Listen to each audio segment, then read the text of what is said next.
And I didn't get my first dollar in business until I had been in business for an entire year and a half. Based on all the interviews that you've done, what's the roadmap to making $1 million? You got to find your own flavor and twists, but you find the one thing and you stick to it. And you just keep playing that game consistently and you go until you hit $1 million plus. Some of the biggest patterns that I've seen, I'd say that there's one tried and true method that stands out above the rest in terms of what the majority of these people have done. Welcome back to the Two Comma Club podcast. I am not John. I'm not a bearded beauty, but I am here to interview John today from our new podcast living room setup. Very fancy dancy. To get a little bit of insights on his brain, he's now interviewed, I'm looking at our beautiful board back here, 63 people or something that have at least made $1 million, up to, I don't know, $1 billion? Do we have a billionaire? Yeah, we do have a billionaire. So, I'd like to hear from him, not just one person's story, but the collection of all of the stories. And I'm just going to grill him with questions and give us a little behind the scenes. I am typically the one editing, so I get to be kind of in front of the camera now. So, John, are you ready to be grilled? I am. But before we do that, everyone, this is my lovely fiance, Rachel. Oh, yeah. And she's been a huge help behind the scenes with everything that you guys have experienced in terms of the podcast to date, even helping with the setup of this whole thing. And hopefully we'll be able to reach more people, impact more lives, and provide some valuable insights. So thanks for being here. Yeah. Okay. So I just want to start high level, like based on all the interviews that you've done. Super easy question here. What's the roadmap to making $1 million? Very easy. So it's not easy to do, but it's an easy framework. Do you want to reach that box over there next to you, the activate deck? Sure. We have props. So this here is the activate deck created by episode number 9, Mark Stern. And in it, there's a bunch of different cards here. So essentially there's 4 different prompts, right? What you have here is a framework that teaches you the path of making at least your first dollar, right? But there are some things that make it possible for you to go from your first dollar to $1 million plus. But in order to get your first dollar, you need to have at least one of these systems set up. So long story short, you need a way of getting leads. Some call it traffic. You need a system for being able to make sales, a funnel, and then you need an offer of some sort. One thing that Mark's Activate deck captures very well that is not commonly talked about in the marketplace is the 4th component, which is making sure that you're actually nurturing those leads and building relationships with the people. So to answer your question, you need one specific strategy. One, I can't emphasize that enough. One thing. For us, it could be podcasting. For you at home, maybe it's creating social media content of all kinds. You got to find your own flavor and twists. For some people, it's paid ads, but you find the one thing and you stick to it. Then you take one funnel and one offer and you just keep playing that game consistently until it's working to the point where it's making you money, and you go until you hit $1 million plus. Yeah.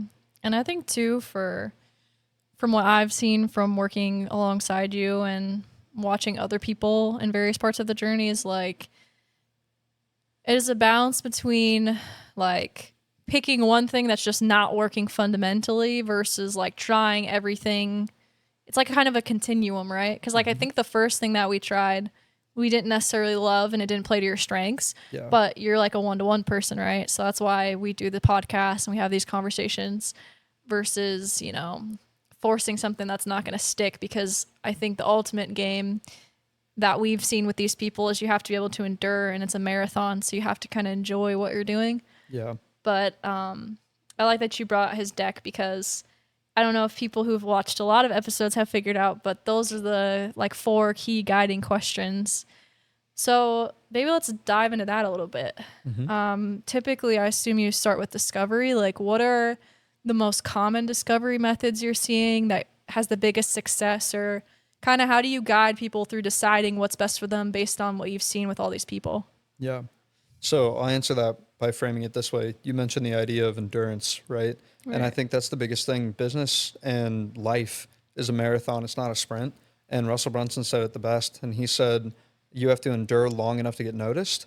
So the thing about it is you're going to be doing something that is going to be a marathon pace, and you might not get any results. Like, I mean, I went after my entrepreneurial journey and I didn't get my first paid client of any kind, my first dollar in business, until I had been in business for an entire year and a half.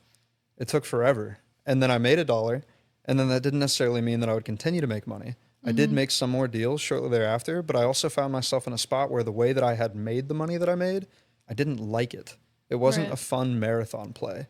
And so I had to figure out, like, what are my strengths? What are my weaknesses? And then play to that. And that's what I would encourage anybody at home to do as well, is make sure that you figure out, like, if you're doing something, say to generate traffic, like creating content like I was, just making random reels off the cuff, it didn't energize it like you talked about, right? I like the one-on-one interactions. So that's why we started doing podcasting. So I that would way, say too, not to interrupt you, no, you're but good. talking about how long it takes to make your first dollar, I think there's seasons and there's the skills acquisition season, and a lot of those 4 cards are like the fundamentals behind that. So like even trying to test things out, right? You have to learn, how does this platform work, like the social media, or even like us setting up this podcasting studio. I'm sure you would agree. I was in the other room most of the time doing other things, but it was kind of like when you hear your dad like work on the house and Yeah. say some choice words. It was like not easy. So I say the same thing for you. Have this like nice roadmap that you paint of like it takes 10 skills to get your first Dollar. dollar and Yeah. 20 to make something really successful. And I think, at least I see with some of the people earlier in their journey, they don't accept that, or they don't recognize the stage, that it's going to Yeah. take some time and it's a different investment than like work, like you have to build all the skills. You're the whole organization when you start. So anyway, I cut you off, but we were talking about discovery. Yeah. No, you're great. I think those are some great points. So in terms of discovery, some of the biggest patterns that I've seen, I'd say that there's one tried and true method that stands out above the rest in terms of what the majority of these people have done is paid ads, generally speaking.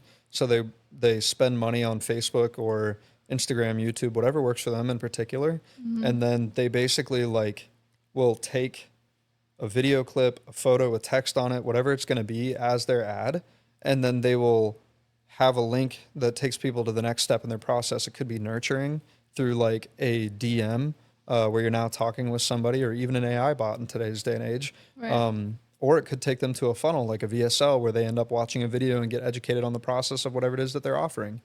But a lot of what happens through doing the traffic side of ads is the pros and cons are that if you get it right, hypothetically, what'll happen is you'll spend $1 and you'll get 2 back. But if you end up starting out and you're not getting it right, you're basically burning money for data. From that data, you can do what's called split testing, where maybe you have a text that says, need your lawn mowed, and that's the first version of the ad. And then the second version said the same thing, except the text color was different. Now you can spend money to both of them, and you can figure out, hey, more people are clicking on the one that's green rather than the one that's white. And from there, they end up getting more and more data, and so they keep split testing until eventually they hit, hopefully, the 1-to-2 ratio of $1 in, $2 out. In order to do that properly, they need the ads, the funnel, and the offer that they can actually close on. That's the most common discovery method. So for somebody starting out, though, ads might be pretty, what's the word? Capital intensive, I would say, especially if you don't have that offer solidified out that you know that at least it's solid. So what are some of the other things that you've heard people do maybe before they add in ads later? Or maybe we've heard some tragic stories about like ad accounts getting shut down, Yeah. which is very eye-opening. So I would say that the next most common one is generally like content creation. And so the whole point of content creation is you make a video, and if you've done it appropriately, say you posted an Instagram reel and you made it in a really good framework called hook story offer, where the first 5 seconds gets people to stop scrolling, and then the next majority of the video up until the final few seconds, be it a 20-second video or a whole 60-second video is going to tell a story that increases the perceived value of what you're getting ready to offer at the end. And then that offer is a way to engage, right? So a lot of times what people are doing today is they're going through and they're making an engaging video that then says something along the lines of like, if you're interested in learning more, comment the word how down below. And when that happens, now it's triggering an automation called ManyChat, where ManyChat is basically going through and giving them whatever it was that the next step in the process is. And so the whole pros and cons of content versus ad spend, you're going to get immediate feedback. For as much money as you can put in, you're going to get the data. It's going to tell you what's working, what's not. It's really easy to split test. When you do content, first and foremost, you have to come up with the idea of the content. You have to figure out, you know, what's going to be the way that you're going to continue to capture it, create it, and you have to come up with all the strategy. And then at the end of the day, it's like, do you even enjoy it, right? And because if this is the mode you're choosing, you're going to be stuck with it for the marathon, right? Mm-hmm. And a lot of people are doing it today. But the one thing I would encourage people who are listening to do is find a way of creating content that energizes you rather than depletes you. When I was doing one-to-many, just talking to my phone and trying to come up with something fancy to say, hated it. We do these one-on-one things. I'm like, oh, I love this. I love talking to people. So it's really easy. So that would be the other method is content creation. And the thing that I would love to point out for these, since we talked about the idea that a lot of people do info products in this space, what ends up happening is the ads channel and the content channel have the ability to get a wider audience. Rather than going around and doing one-on-one interactions like this, it's harder to get a wider scope of people, wider reach. Yeah. And they kind of can play off of each other too. Like if a good piece of content does well, you could run ads to it, for example, or you could then post an ad to content. With this one-to-one, you can then change that to be more one-to-many posting from clips and all that stuff. So I don't think they're necessarily completely mutually exclusive, but definitely not. Yeah. Anything else to say on discovery stuff? To touch on the point you were just saying a moment ago, a lot of people who are running ads, let's say they just created a new Facebook page and they're trying to run Facebook ads, a lot of times what they're going to want to do is create content first just to put it on the page, because the average consumer on Facebook and every other social media platform today is growing to be more aware of the normal marketing tactics and things of that nature. So if they end up seeing an ad, they're likely to not click on the call to action in the ad first.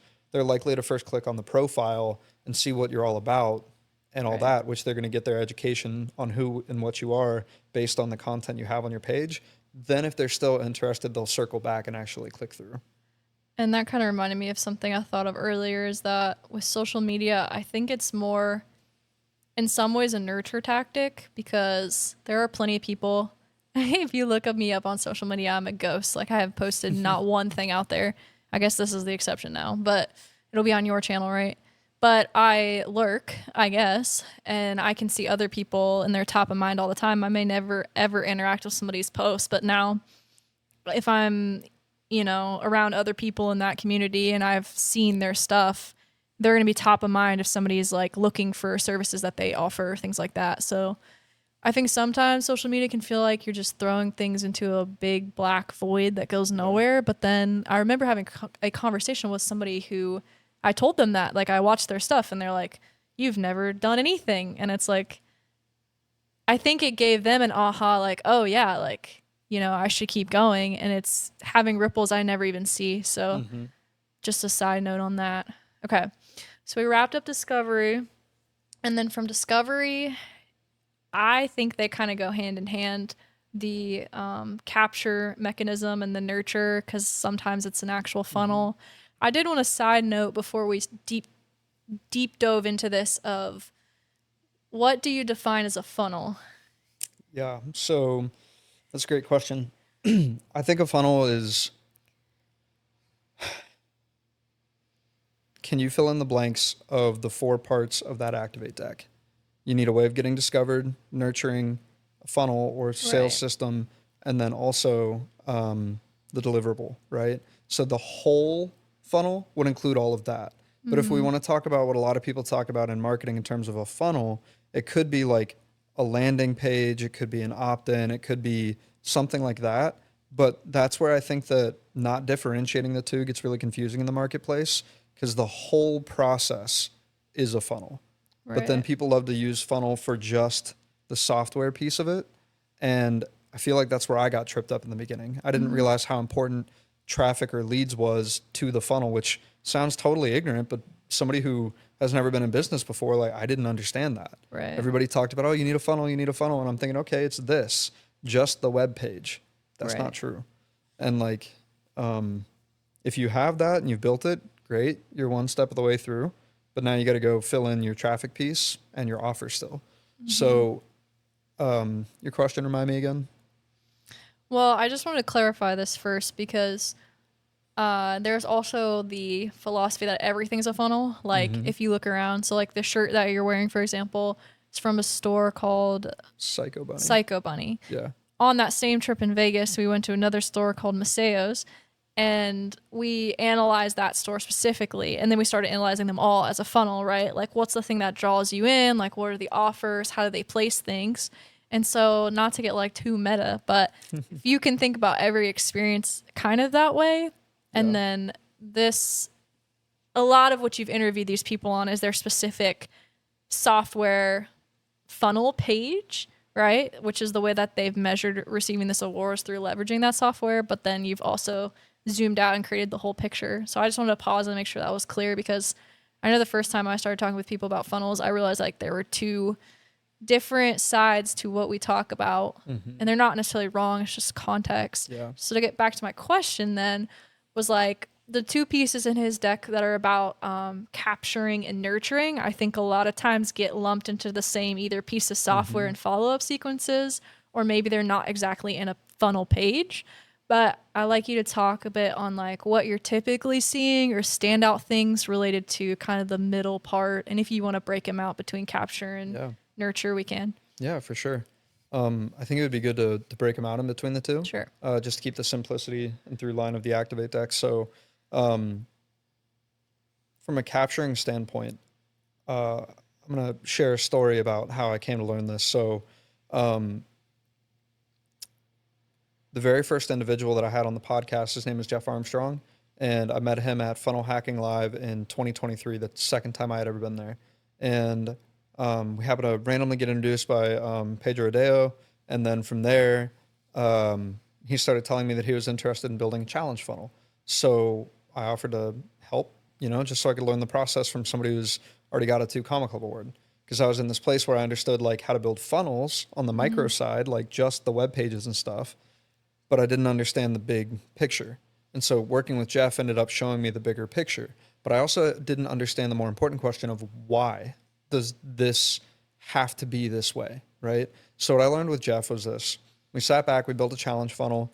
For anybody who doesn't know what a challenge is, essentially it's like a 5-day masterclass or online course, right? Where over the course of, say, 5 days, we're going to walk you through a very specific thing. So for Jeff, what we built was a challenge where over the course of 5 days, you're going to learn, for wedding photographers specifically, how to rank on the first page of Google, so that way you can start generating at least 6 figures in your business through that search traffic, right? Top of the funnel.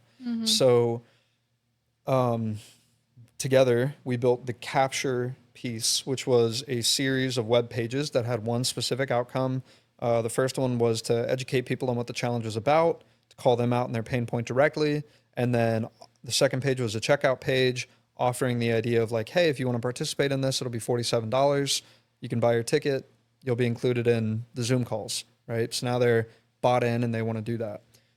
In that was also collecting their contact information, which is super important. And then from there, we had some upsells, downsells, whatever. When we got done with that challenge, the numbers that I was told that we accomplished was $1,600 in ticket sales, $6,000 in monthly recurring revenue, and $30,000 in high ticket sales.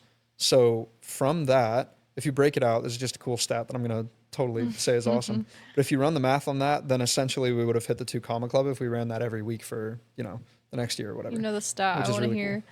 is what the hourly rate was like Yeah, right. for, what was like an hour session, 5 days, and Pretty that all much. that math, even just for like, 1 month, Yeah. right? That's 6 grand recurring is hmm crazy to think about. Isn't it?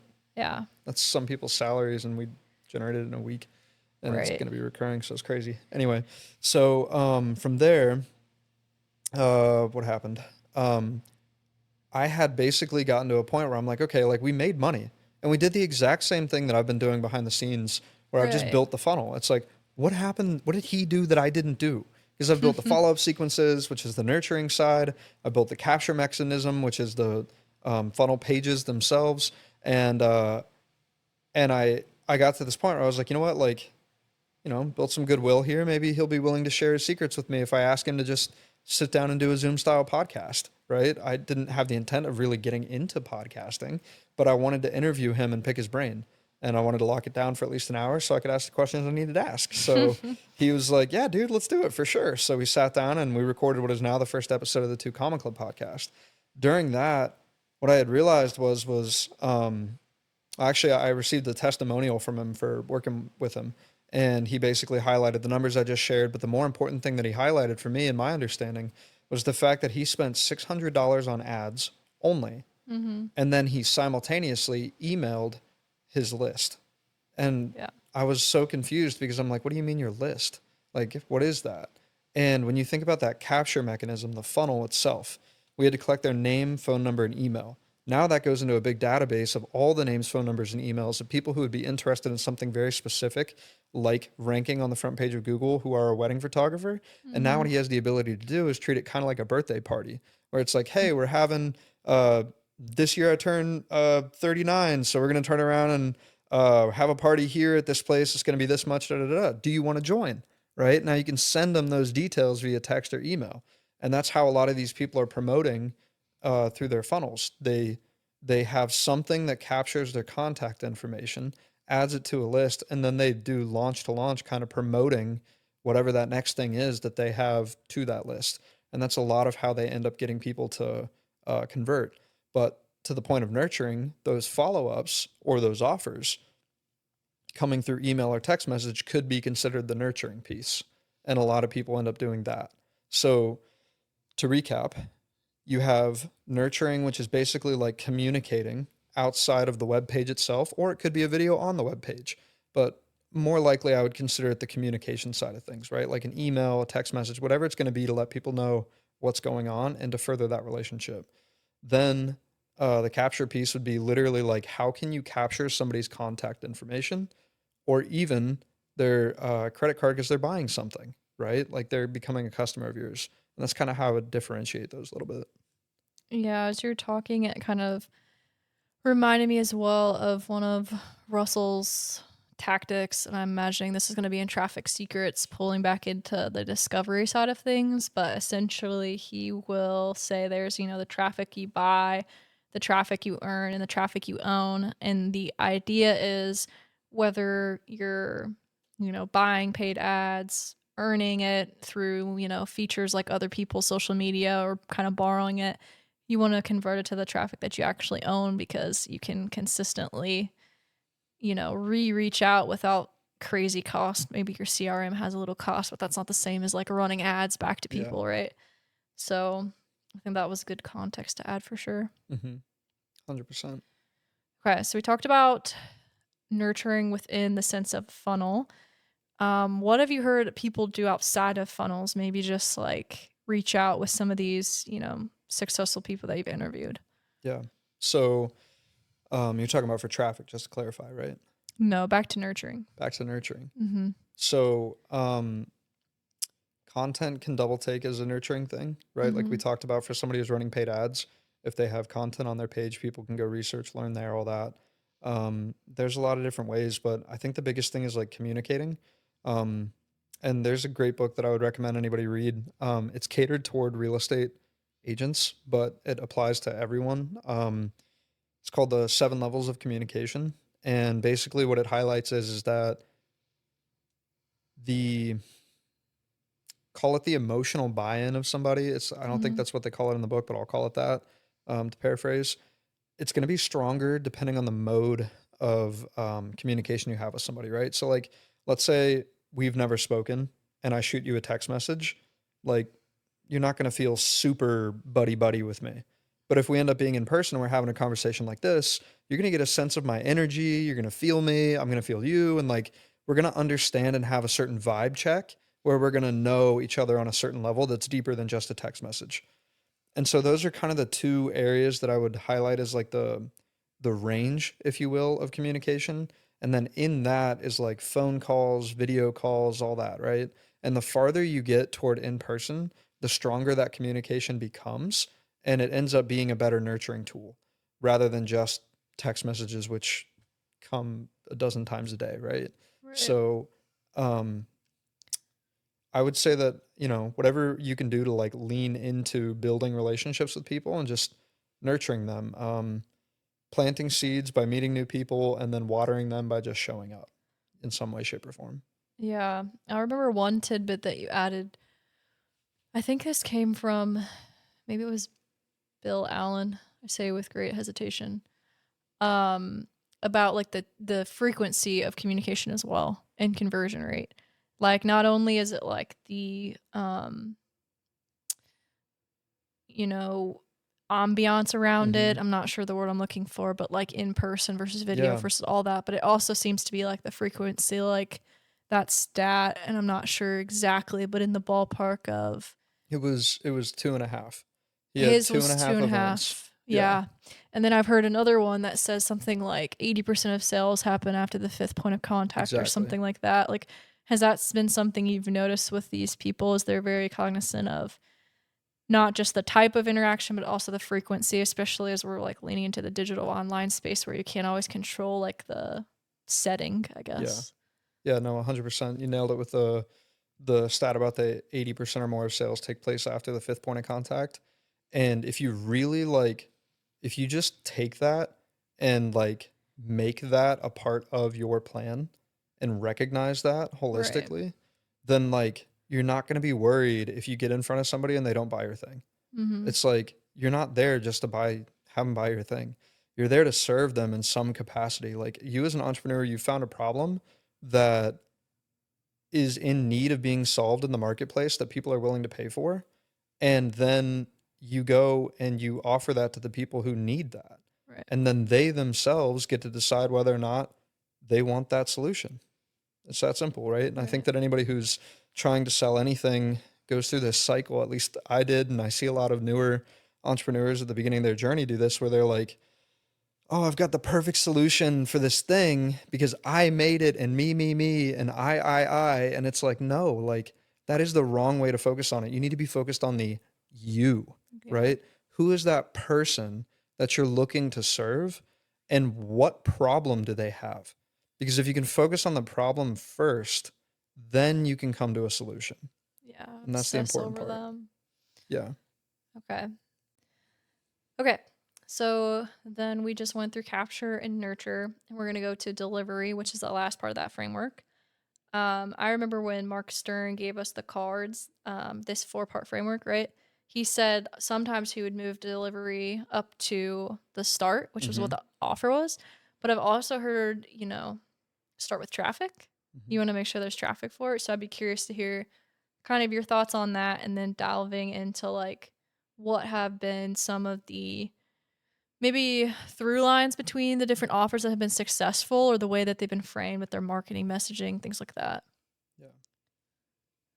So I think the big thing is you can start with either. What I've seen most commonly is that people tend to find the problem first. And generally speaking, that problem resonates with a very specific type of person, which then makes it easy to target them and niche down. But what if I want to help everybody? Well, my caveat to that would be if you want to help everybody, who are you helping first? Right. And it's like, I tease because I think I found myself with this too, right? It's like I get the concept until I have to apply, and it's like, oh no, it feels like you're cutting off and like you're dwindling down your possibilities, but I think you're actually expanding them because you're magnetizing people towards you. It's kind of like that bystander effect of like if you don't, if everybody's meant to do something with what you have, nobody's going to do anything. But if you like 100%. call it a specific thing, they will. But anyway, I digress. What were we talking about?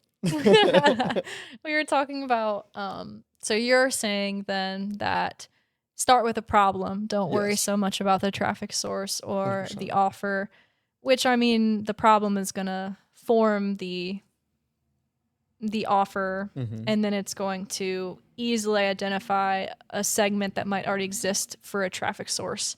So it sounds like it touches on both Yeah. by focusing on the thing that matters most, which is pain.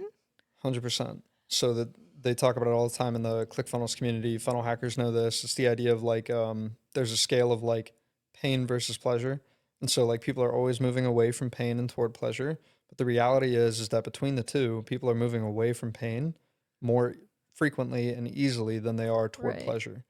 And there's a lot of different people who dive into that, but I won't touch that for now. The point being for what you're proposing is like you want to find a very specific problem to solve, and then who's that problem for? And the combination of doing those two things will end up creating your deliverable, and it will help you niche down. So the reason you want to niche down is basically I talk about this hypothetical magnet, right? And this magnet, the whole point of it is to magnetize people to the point where they want it so bad that they're willing to pull out their credit card and throw it at you because they want you to take their money so badly because they need what you have. Right. So, if we take, a random, what's a good product that you can think of that might have a general application versus that of something more specific? You want to know what came to mind first? What's that? Deodorant. Deodorant. Yeah. Okay. I don't know That's why. a tough one. Where are you going with it? So basically the point that I'm trying to illustrate here is that when you talk about deodorant, right? Let's say that we just You came could out think with about smelling good or smelling bad and Yep. repelling people. Exactly. So when you go to sell this and you have deodorant, right? You've got this stick. Right. And this stick, we know that it has an application where it goes under your armpit. Right. But the first question is like, do you want to buy it? Yeah. You don't really care, I right? don't care what it is. Right. Exactly. But if I tell you, hey, this is going to make you smell like the most beautiful girl in the room, therefore attracting all of the dudes and stuff. Like, I mean, it might not be as direct application for women as it would for men, You're but talking about your, what was it, Axe or whatever commercial? okay, that's a better example. Let's go with that. So when I grew up, it was probably somewhere around elementary school. They came out with Tag, and it was like the equivalent of Axe body spray. It's what we all choked on in the hallways. Exactly. Well, what was so great was I remember this on the commercial because they made you feel like what you wanted, right? Which was at the time a girl in their life, right? And not just like one, but they were like all the girls. It was this Like a extreme side of mob. pleasure, and it was literally a mob. What happened Right. is you would spray your body with Tag body spray in the commercial, and then all of a sudden this swarm of women would just come and like tackle And you or that whatever. totally and, like, happened in real life. 100% no. Don't make me jealous. Right. But anyway, so they tackled the pain point of being single essentially, right? And so like Interesting, because I feel like it's a pleasure-based outcome, but the juxtaposition of reality in that kind of actually touches on pain, yeah, which is interesting. 100%. But it wasn't just like, hey, we have this great scent that you're gonna love. It's like no, Right. like It's like an identity-based Yeah. change, which I Yeah. think I've heard that a lot, is like focus on the transformation. Like it's not smelling better, it's attracting a mob of women. Like, it's being like lame and lonely versus cool and options. So then what have been, like I said, I tend to like to ask you multiple questions at once to test your memory, but I'll ask you the last part again. What are some of the through lines you've seen in the offers or the marketing messages that have made at least $1 million in revenue? I think the biggest trend is what I highlighted at the beginning. They focused on one problem for one specific type of person, and then they found one funnel And when I do this, Mm-hmm. I'm talking about the idea of one traffic source, one nurturing mechanism, one capturing device, and then one deliverable, which is their offer. And then you interview quite a range of people in terms of revenue. Like, is there similarities between those that are just at the 7 level opportunity of revenue figure wise versus up to 9? Mm-hmm. Yeah, so I think the biggest difference is this. I'm going to bring in an extra category. Sure. I'm going to say those who are at 6 figures, right? Mm-hmm. So when we bring in 6 figures, the biggest difference that I see between somebody who's at 6 figures and somebody who's at 7 is, generally speaking, the person who's more specific and dialed in, having one answer to all of those previous prompts I listed, is the 7-figure person. Mm-hmm. The 6-figure person has a handful of different answers for different things. So that focus is the differentiator, and it has less to do with the systems and processes, and it has more to do with how focused that particular entrepreneur is. Because a lot of the people that end up making it to 7 figures plus can do it alone. They've had to learn all the different skills and all those things. And when I say alone, I mean like they were the driving factor a lot of the times. Right. They might have had help, they might have had support and all those things. But at the end of the day, they might also be the only person who's working in the business. Maybe they have a business partner, maybe they don't. But it generally doesn't go a whole lot farther than that. Mm-hmm. So if you're not at 7 figures yet, it's probably a focus issue. And it's probably also maybe you're missing a good traffic source or a good conversion rate or a good offer, right? Yeah. So the difference between 7 and 8 figures, generally speaking, is like, how do you take that and optimize it so that way you're not only making 7, but you're making 8? What better systems could you have? Mm-hmm. Now it becomes a conversation of that. You have a proven offer, you have a proven funnel, top to bottom, you're making the money. How can you optimize it for scale? Who do you need to hire so you can start doing bigger level activities and maybe add an additional traffic source? Yeah. Or simply like with ads, for example, very scalable, right? If you end up spending money on it and you have a very positive thing, it becomes a license to print money. So you basically want to keep throwing more and more money in it. And you could go from 7 to 8, with the caveat being, depending on what your deliverable is, fulfillment might become the issue at this point. Because if you're selling services and you only have like a handful of people who can fulfill on those services and you're maxed out, you got systems issues now, right? Yeah. So The those are some of the bottleneck biggest changes. differences. Yeah. I like one of the episodes we had, actually somebody who's local to us, Travis Ziegler. I think he was like 33 or something. And the title of his was "Your Business Isn't Boring Enough." Yep. I think it's interesting because I think people feel that a boring business equals a boring life, but a boring business equals stable, fun money to have a really fun life. Yeah. But I just noticed that. So we talked a lot about the tactics, which us nerds love, but I think that's like only maybe half of the podcast. And I think the other half, which I think I love even more, is talking about the entrepreneurial journey Yes. and what that looks like for people. So you've gotten to hear bits and pieces of 60 of these. Like, what if you had to create like a hero's journey or a character archetype of what this looks like, just so people know, like, oh, I'm in the right place along the Yeah. way. Like, what are some things you've heard? And you can pull specific examples if you want, but yeah, let's dive into that. Yeah. So I'd say that 9 times out of 10, the entrepreneurial journey begins with some pain point in your personal life. You could be, take me for instance, I was working at a bank. I was just a guy who graduated college, worked at a bank, but the pain of my student loans being so large is what ended up making me be like, is there more to this? Do you think Right. that's why, like, going back, you were the only person looking around like, Probably. guys, why aren't we doing Yeah. something? Like, they Yeah. figured it out. 100%. Yeah. I find that, like, you know, there's no reason to go jump off the side of a cliff with a parachute if that scares you and you Right. don't get anything out of it because it's just something to do. But if you have enough pain, There's like a bear coming at you. Yeah, if there's a bear coming after you, like, you're gonna do I'm it. going to jump. Yeah, it's like, yeah. So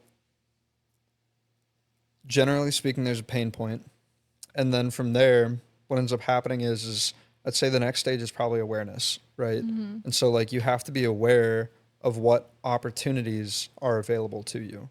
And if you're not aware of them, you're never going to be able to act on them. So in some way, shape, or form in their environment, they had something that educated them on this. For me, it was at the bank, reading those stories of those people, then coming across ClickFunnels and getting involved in the community. Side note, if you yourself are looking for something like this, we have a group that we started hosting recently called the Momentum Room. You can check out the link in the description down below. It's a school community. Costs a little bit monthly. It's basically Because an people accountability who group. pay attention. Bingo. People who pay attention. Yeah, it's got to be enough pain. Yeah, got to be enough pain. If you're at a spot where you're actually stuck and you want to start getting momentum and not just like building a funnel to build a funnel, but actually follow through with the process of getting the traffic, getting your offer dialed in and everything, come join us. It's fun. It's just a 15-minute a day, Monday through Friday commitment. You'll see us on there. Yeah. Yeah, come hang out. Yeah, I think that's the most important thing, to sidetrack a little, but focusing on inputs and behavior, right? Like, I think a lot of people, if they're not looking at this as a marathon, like that quote, you know, you'll overestimate what you can do a year and underestimate what you can do in 10. Exactly. If you've got 10-year expectations to cram in 1 year and you're upset because you're not there because there's such a big deficit, like, you're not going to stick with it. But if you can find a group like to help with the input and focusing on that, it'll carry you so much further. Yeah. Yeah. So the next step after awareness is environment, right? And the very first environment that I got to be a part of that actually like pushed me to take action on my pain was the ClickFunnels community. I got to go to Funnel Hacking Live. I met people who are actively pursuing it. Everybody from beginners like myself when I first went there, all the way to the people who had made $100 million plus. Like everybody was there, right? And everybody had the same journey. Like when you're at that event, which unfortunately they don't host anymore, they literally have people come up on stage and just share the story of how they did it over and over and over. And through that process, you end up getting exposed to what would be that journey. But one thing that I feel like was not shared enough was that they surrounded themselves with people who held them to the expectations of what they said they were going to do and held them accountable in that respect. And the very first time that I ever had my first paid client was within a week and a half of being in a group where people held me accountable to being who it was that I said I was. And through that process, I joined an accountability group, a couple $100 a month, and the host had made over $10 million himself. I had a buddy in there who had 12 million plus in real estate. And then another lady who sold her company to Campbell's Chicken Noodle Soup for $263 million. And I'm in here, everybody's saying, what's your why, the reason you're doing what you're doing, and what's the one thing you can do to move the needle forward today? And after being on that call, I was getting frustrated because I found myself in a spot where I didn't have the money that I needed to pay the bills that were coming due in about 2 weeks. It was a few grand, and I didn't have it. And I didn't have anything that I was confident that would be a vehicle that would allow me to make the money that I needed to make in that window. So I was basically staring down the barrel of a hypothetical financial gun where it was like, I don't know how I'm going to survive this. And at the end of the day, I'm showing up on this call with these super successful people, and I'm saying this why about inspiring people to live life on their terms by building funnels. And I'm not inspiring anybody. I'm like, this sucks. Like, I'm screwed financially, and I can't even get my why right. I'm like, you know what? Like, forget the money for a second. At least let me put some energy into doing this. And because we brought it up every day, it was front of mind, and it stirred up my emotions. And so what I did was I proceeded to take something that I believe God called me to take, which was video footage of the line of all of these award winners at that Funnel Hacking Live event who had done 1 million to 100 million plus. And I made a video that I thought would inspire people. 60-second reel, posted it on TikTok, just showcasing the line of all the award winners and talking about the fact that people are doing this. Yeah. And that video ended up doing 10,000 views that night. Brought me a ton of traffic, just out of nowhere, first time ever. And it had my face on it, which was crazy, because I'd always been scared to do that up until that point. But I had more pain in my present life than I did in the pain to change. So that was the tipping point, right? We'll talk a lot about that here shortly, I'm sure. But from there, I remember hearing a quote that I had spent, that year and a half of my life in my parents' bedroom, just studying this stuff, right? And one of the quotes was from Alex Hormozy, who shared the idea that if you have good performing content, you should repost it. So I went ahead and reposted it. Second time it did 25,000 views. Third time it did 50,000 views. And I thought, well, heck, if it's doing this good on TikTok, let me go post it on Instagram and see what it does there. And by the third time I had posted on Instagram, I had done over 750,000 views from that one video alone. And by the time 30 days had rolled around, we passed 1 million. And it was just crazy. So it brought me over 20,000 followers, my first paid client ever of $10,000 plus 200 a month in recurring revenue, and allowed me to cover my bills. And that was all from being in the right environment. So Right. like I had the pain, then the awareness, then the environment. And so like what you need to do is if you're in a place of isolation, join the momentum room, but like go surround yourself with the people who are going to be in the fight with you. Like Right. they might not be in the exact same fight, but they're getting their hands dirty and you can learn from each other. And more importantly, that energy of moving toward that same output is going to end up driving you to show up in that same regard. So really powerful stuff. Yeah, it was very on brand for you, but you didn't know it to have that video go viral and then end up making this podcast. Yeah. I think it's funny too that the first episode that you did, I remember that very iconic part of Jeff saying like it's darkest before the dawn. 100%. We were experiencing it that week. We were at my parents' house while this video is going viral, and I'm freaking out. How am I going to make money? And we're helping Jeff with this thing. We got that testimonial, and this video is going viral out of nowhere. Right, that was at the Brought me same time. this paid client, and from there, I'm like, God, what are you doing? Like, I don't understand. Like, you okay? So you just connected me with over 20 of these 2 Comma Club Award winners at the conference this past week. You made this video around this topic go viral. You just had me do a podcast with somebody. And then I didn't have any intent of doing another one, to be completely honest. Like I recorded the first one out of trying to understand how do you do this. And then what ended up happening was because that video went viral, I had somebody else who was a 2 Comma Club Award winner that I hadn't met yet in the comments section, basically defending me against this horde of people, because it got so many views. People were like, there's no way all these people have made $1 million or whatever. My I'm favorite is that they all kept saying, I would never stand in line if I made $1 million. Like it makes you like any different, Right. Like there are plenty of lines you still have to stand in. 100%. I just thought that was so funny. Like people think they're gonna, the world will bend to them. Yeah, no, that's not how it works. Money makes you more of who you already are. Right. So if you love to drink alcohol, you're just going to go from Bud Light to drinking like, straight neat whiskey. Who knows, like something more expensive, right? And then if you love technology, maybe instead of having like a flat screen TV, you're going to have a whole movie theater that you buy. Who knows, right? Like it Right. could be whatever. But in the comments section, Junior Anthony, episode number 2, had gone in there and he was on vacation at the time, taking a hiatus for 3 weeks just because he could. In Mexico. And, in Mexico. And he just like saw this video, recognized that he was in it. And he's like, hey, like this guy's telling the truth. Like, y'all don't even know what you're talking about. So I reached out to him and I'm like, hey, like, would you be open to maybe hopping on here? And that was the second episode. And then at that point, I kind of saw the pattern. I'm like, oh, this is working.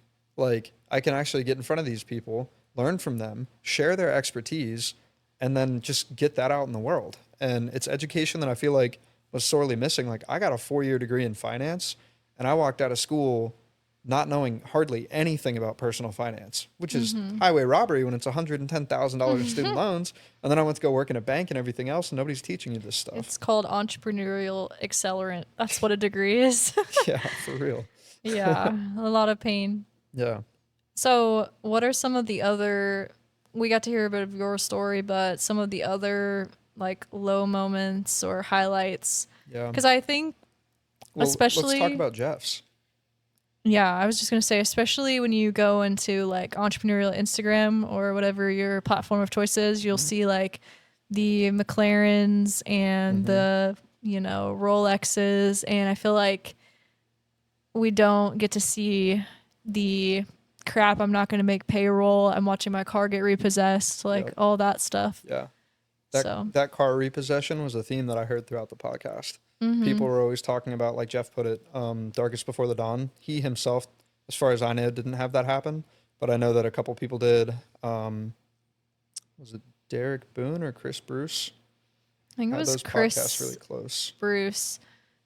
I was holding his daughter and looked out the window and was watching his car get picked back up. Yeah. I think Um, Kevin Clayson had it happen, if I recall correctly. I yeah. could be wrong. Apologies if it is, but I'm pretty sure it's right.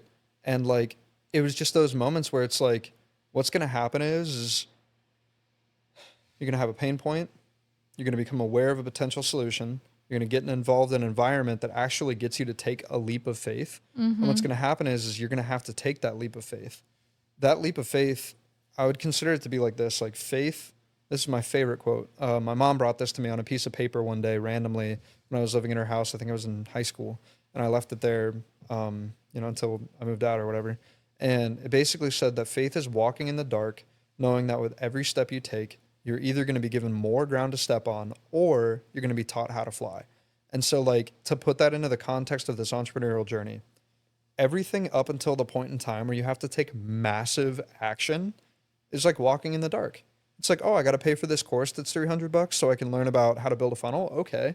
One little step, hypothetically, where you're just kind of like feeling around with your foot, and then you can keep Mm-hmm. going, and then the next thing and the next thing. But eventually, when you're going to get taught how to fly, you hit this hypothetical ledge where you can't feel anything anymore. You don't know where you're supposed to go. You don't know what's going on. You have a good guess that maybe you should keep going in this direction, but it's scary Mm-hmm. and it's a commitment. And it is truly the darkest moment before the dawn. And what happens is at that moment, you have to jump. You don't know what's going to happen. You can't see what's below you. And this is a very real part of entrepreneurship. And you can go through the episodes. I mean, I don't even know how many times we've heard people talk about it. I Mm-hmm. love to ask the question like, you know, how many leaps of faith have you taken? And everybody literally they'll just be like, Laughs. they'll laugh. Yeah. They'll just be like, I don't even remember how many I've done at this Right. point. How many And this week? yeah, exactly. And it's Right. just that game, and it becomes a muscle. It's like, if you want to succeed in entrepreneurship, you have to have faith. Faith Mm-hmm. that it'll work out when you take a risk. Faith that if you don't know the solution today, you'll find it tomorrow. Mm-hmm. Faith that at the end of the day, worst case scenario, you learn something and you can come back and try again tomorrow. Yeah. Like, and that's it. And that's the game. And I love my favorite thing that I've heard in the entrepreneurial space is Andy Frasilla's way of Mm-hmm. explaining how entrepreneurship feels. He's like 90% of the time you're getting kicked in the teeth. And Mm-hmm. then 8% of the time you have absolutely no idea what's going on or which direction you should go. And then 2% of the time you're actually winning and Right. things feel good. And then before you know it, you're right back into the And you're 90% and getting you're kicked in the posting teeth. your McLaren on Instagram, Yeah. and everyone thinks that those numbers are flipped. Yep. And then Yeah. payroll. Mm-hmm.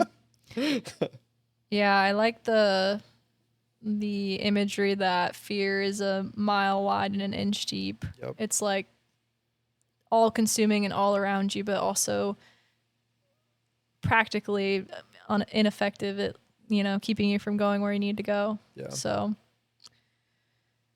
yeah, okay. I think we're wrapping up here. Mm-hmm. So moving forward, I think we're going to do some more episodes like this of reflecting on specific people and all the goodness in their episodes. Because I think, I don't know, this is my first time hosting a podcast, but you did a don't get great to job, by the way. comment. Oh, thank you. You don't get to comment, and give context with all the other things you've seen, like, oh, this is similar to that, Mhm. and build upon it. And keep the conversation balanced. So that will be a nice series that we do. I don't know. Is there anything today that you wish I had asked you or that we didn't get to touch and close the loop on before we close? I feel like we did a great job. We tackled a lot of the overarching themes of what we do here. I think you did phenomenal. But one thing that I want to highlight for the listener here is that, like, as you go through and you listen to these episodes, after about, I want to say it was episode 8, so starting at episode 9 and on, I started using the framework of this Activate deck. And as you listen to the episodes, that is the frame that I'm asking the questions of to these people. I ask them, how did you get discovered? How did you nurture? How did you capture contact info or whatever? And then what do you deliver, basically? And the whole point of it is to highlight the overarching strategy and tactics of what these individuals have done to make $1 million plus. So that way it's really easy for you as you go through and you listen to them to be able to see the patterns and pick up on what could potentially work for you, right? But more specifically, like what are the things that are actually working right now that these people have proven? Because you want to model success, you don't want to try to create it. So I think the thing that's unique about these people too is that they're really an open book. Like they really just want to share. Like once you've accomplished a certain level in life, that's not the game that's amusing to play anymore, it seems. Yeah. And so, I don't know, take advantage. If you don't have these people in your circle right now, the first thing I know that you did was change your digital environment and start to have those influences be different. And then you can talk to real life people like us, like we were talking about in that momentum room, so that you actually have to show up.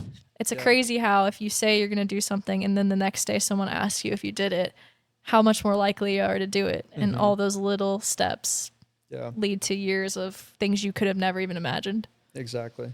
Yeah, I really think that like I'd be a lot farther today if I had that environment piece first.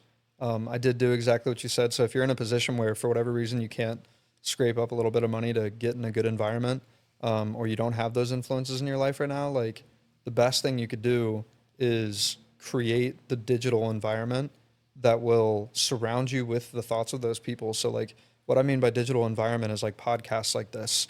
It could be YouTube videos. It could be books. It could be audiobooks.